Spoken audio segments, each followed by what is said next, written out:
The rise of military-industrial power within the Republic is a tale of ambition, necessity, and gradual erosion of the ideals upon which the galaxy's governing body was founded. For thousands of years, the Republic prided itself on being a bastion of diplomacy and mutual cooperation, guided by the Jedi Order, whose role was to preserve peace and justice.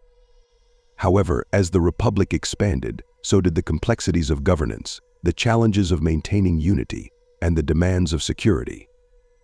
These factors set the stage for the militarization of the Republic, a process driven by external threats, internal corruption, and the machinations of those who saw an opportunity to consolidate power through the growing influence of military-industrial entities. The foundation of this militarization can be traced back to the tumultuous periods of galactic expansion and the inevitable conflicts that arose.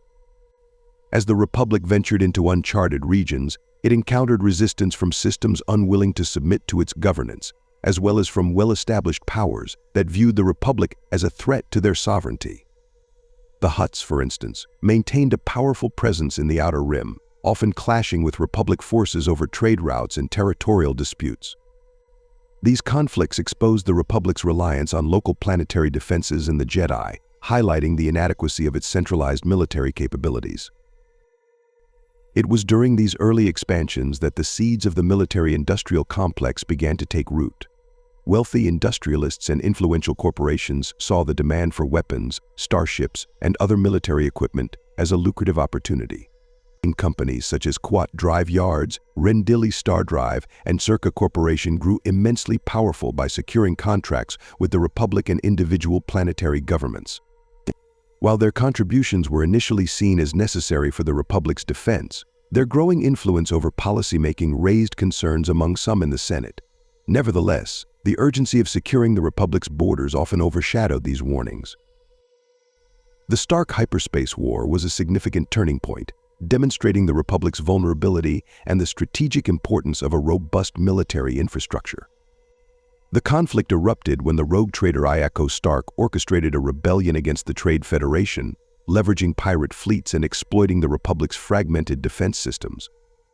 Though the Republic eventually triumphed with the help of the Jedi, the war revealed the inefficiencies and delays caused by a lack of centralized military command. In response, many sectors called for a more unified and capable military force, prompting the Senate to consider reforms that would lay the groundwork for the Republic's standing army. The Clone Wars marked the culmination of the Republic's militarization, and with it, the ascendancy of the military-industrial complex to unprecedented levels of power. When Count Dooku and the Separatist movement threatened the Republic's very existence, the discovery of a pre-assembled clone army on Kamino was both a blessing and a curse. The Republic, unprepared for a full-scale war, had little choice but to embrace this ready-made solution. However, the sudden acquisition of such a vast military force required an equally massive logistical and industrial support network. Companies that had long been involved in defense contracts now found themselves at the heart of a galactic war effort, producing starships, weapons, and armor at an extraordinary pace. Quat Drive Yards became the primary supplier of capital ships for the Republic Navy, while companies like Rafana Heavy Engineering and Arakek produced various models of walkers and speeders for ground combat. These corporations not only thrived but also gained significant political leverage. Their executives often held sway over senators, shaping legislation to favor continued military spending and ensuring their own profits. As the war dragged on, the Senate became increasingly dependent on these industrial entities, blurring the lines between public governance and private enterprise. The Jedi, once the guardians of peace, found themselves transformed into military leaders, a role that many within the Order struggled to reconcile with their spiritual mission. Despite their best efforts to minimize conflict and seek diplomatic solutions, the scale and ferocity of the Clone Wars left little room for negotiation. The Jedi's reliance on the Republic's military-industrial machine was unavoidable, and their association with warfighting further entrenched the power of those who profited from it. This shift had profound consequences, not only for the Jedi but for the Republic as a whole, as the ideals of peace and unity became overshadowed by the necessities of war. Chancellor Palpatine, whose rise to power was intricately linked to the Clone Wars, played a pivotal role in consolidating the Republic's military-industrial might.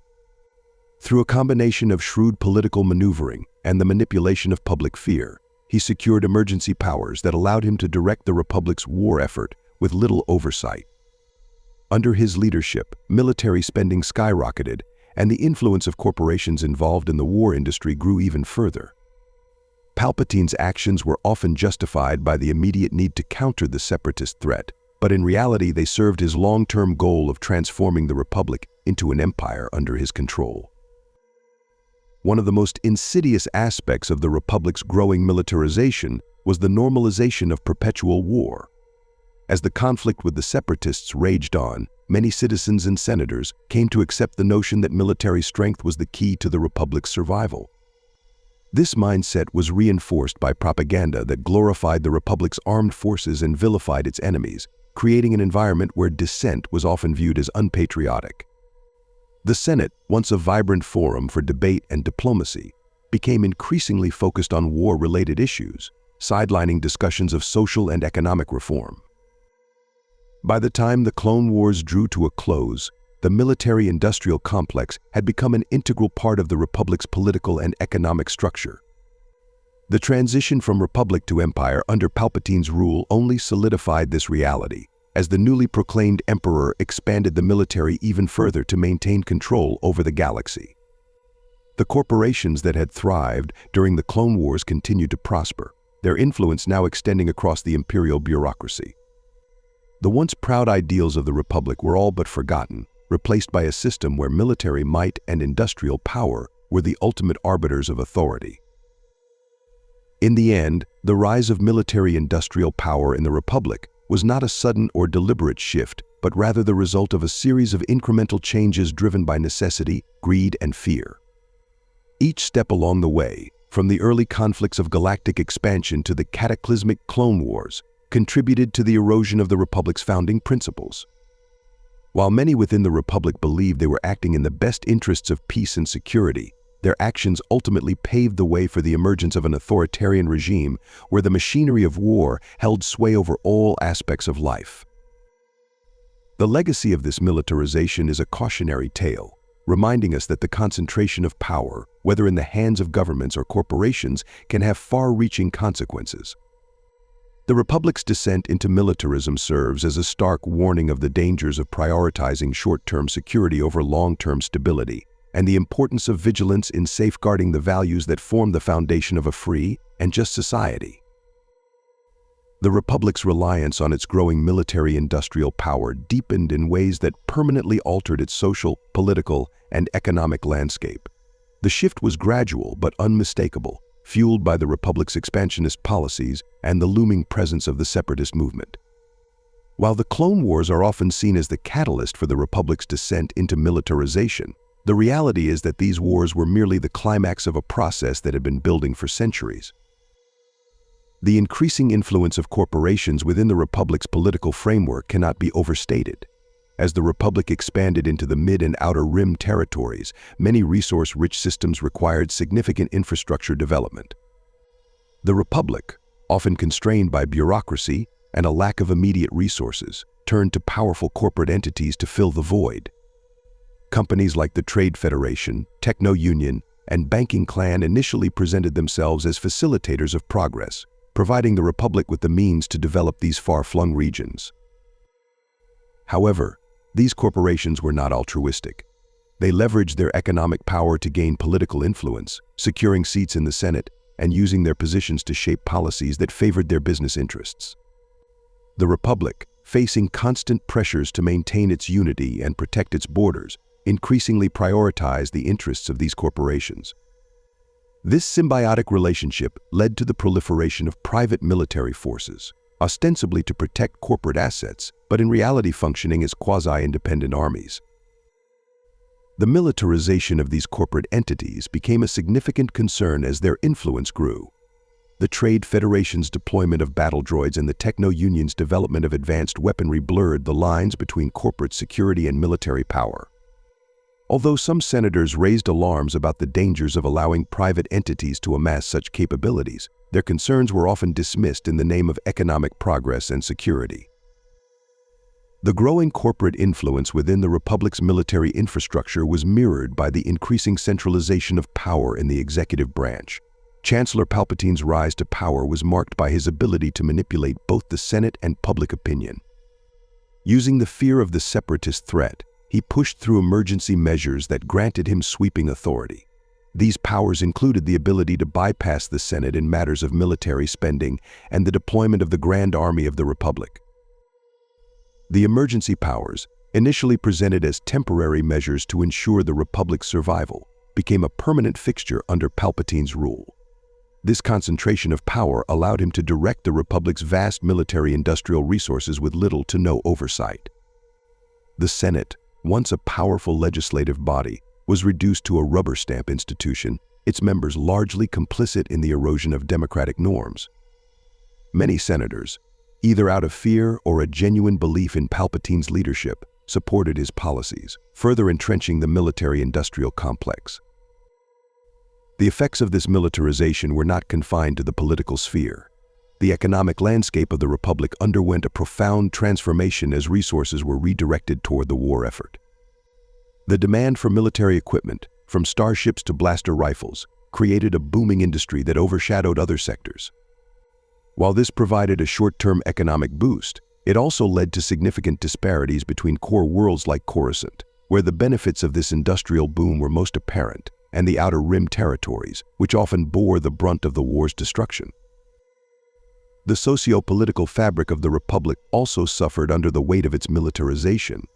The Jedi Order, traditionally seen as peacekeepers, became increasingly entangled in the machinery of war. As generals and commanders in the Clone Wars, the Jedi were forced to lead troops into battle, often against overwhelming odds.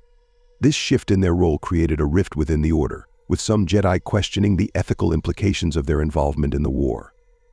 The Jedi's association with the Republic's military-industrial apparatus ultimately made them targets of public distrust and resentment, a sentiment that Palpatine would later exploit to justify their eradication.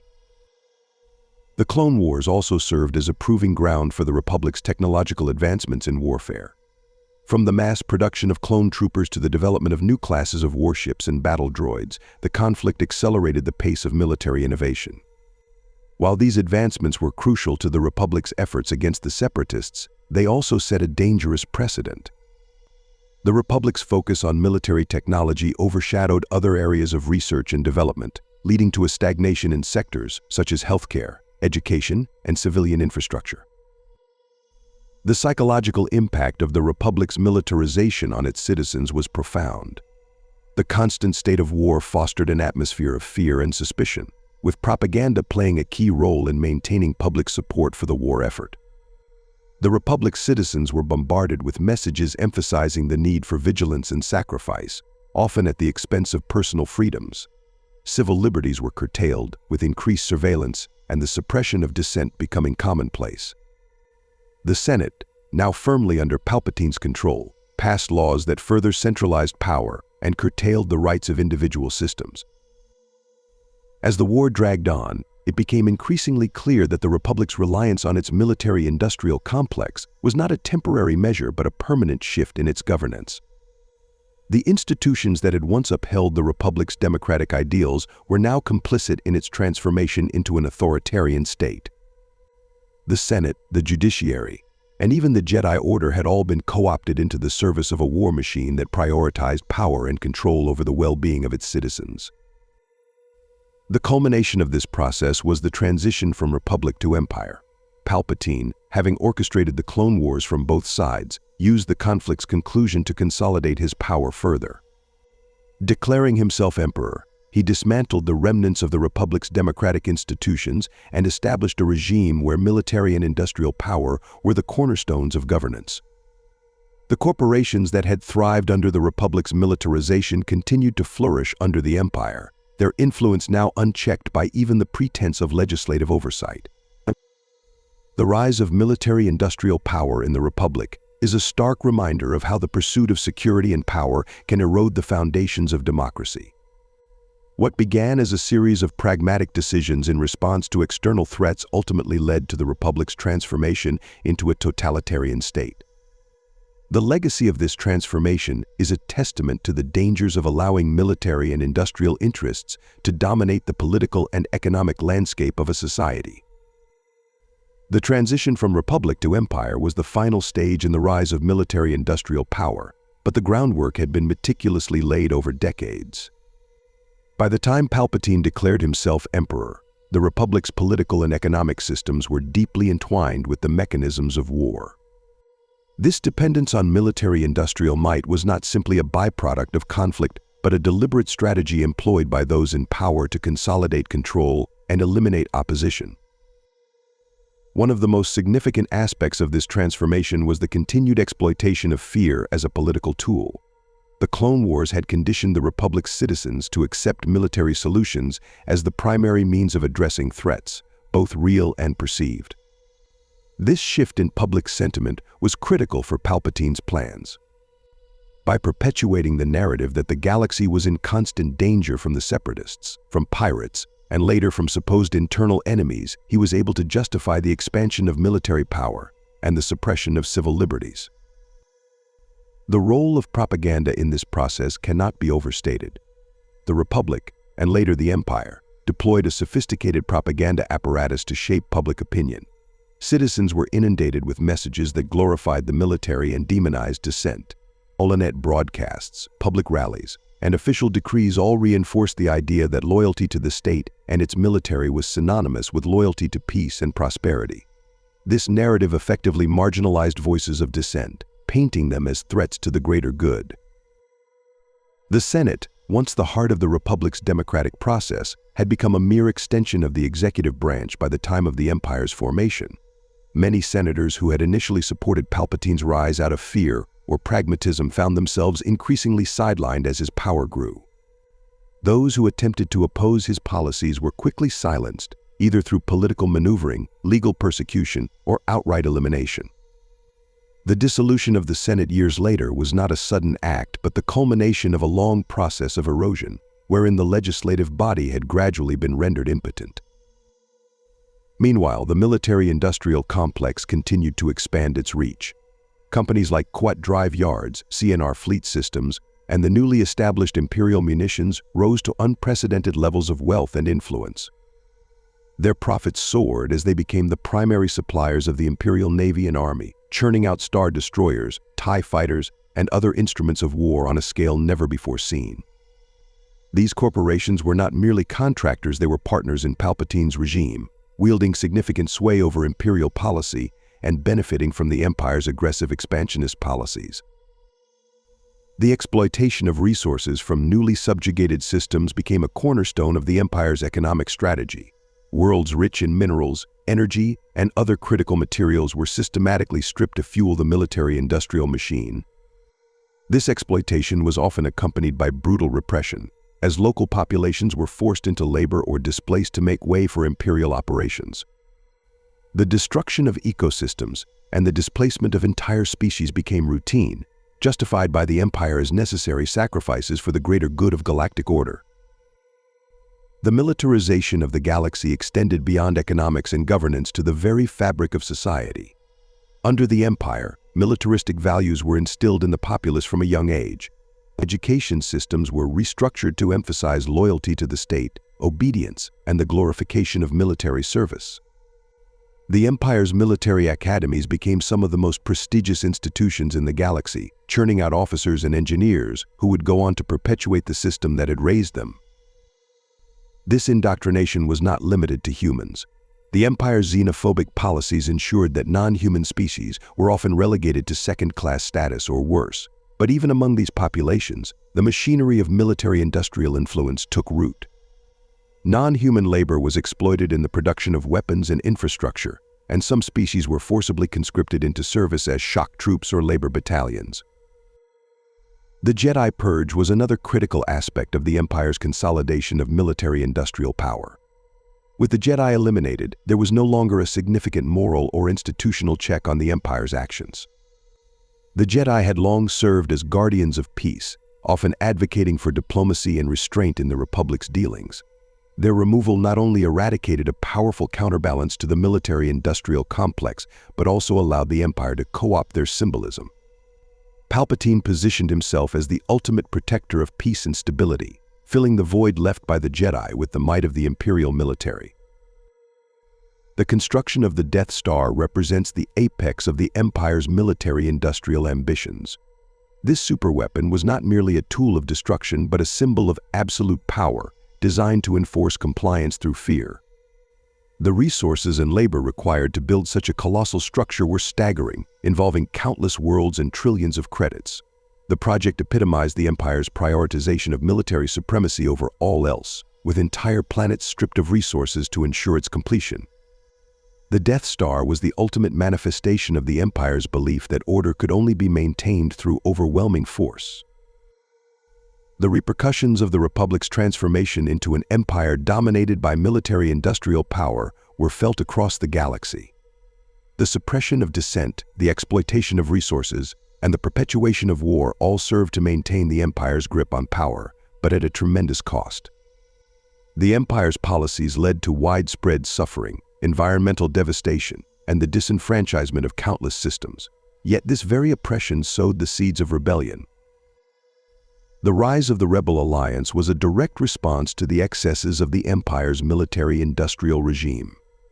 While the rebellion's initial efforts were fragmented and often localized, it gradually coalesced into a unified movement. Many of its leaders were former senators, military officers, and citizens who had once believed in the Republic's ideals but could no longer ignore the injustices perpetrated by the Empire. The rebellion's success was not just a military victory but a moral one, a reaffirmation of the values that the Republic had once stood for. In the end, the rise and fall of the Republic's military-industrial power serve as a powerful reminder of the dangers of unchecked militarization. What began as a means to ensure security and stability ultimately became a tool of oppression and control. The Republic's transformation into the Empire underscores the fragility of democratic institutions and the need for constant vigilance to protect them from corruption and authoritarianism. The galaxy paid a heavy price for the Republic's descent into militarism, a lesson that echoes through the ages.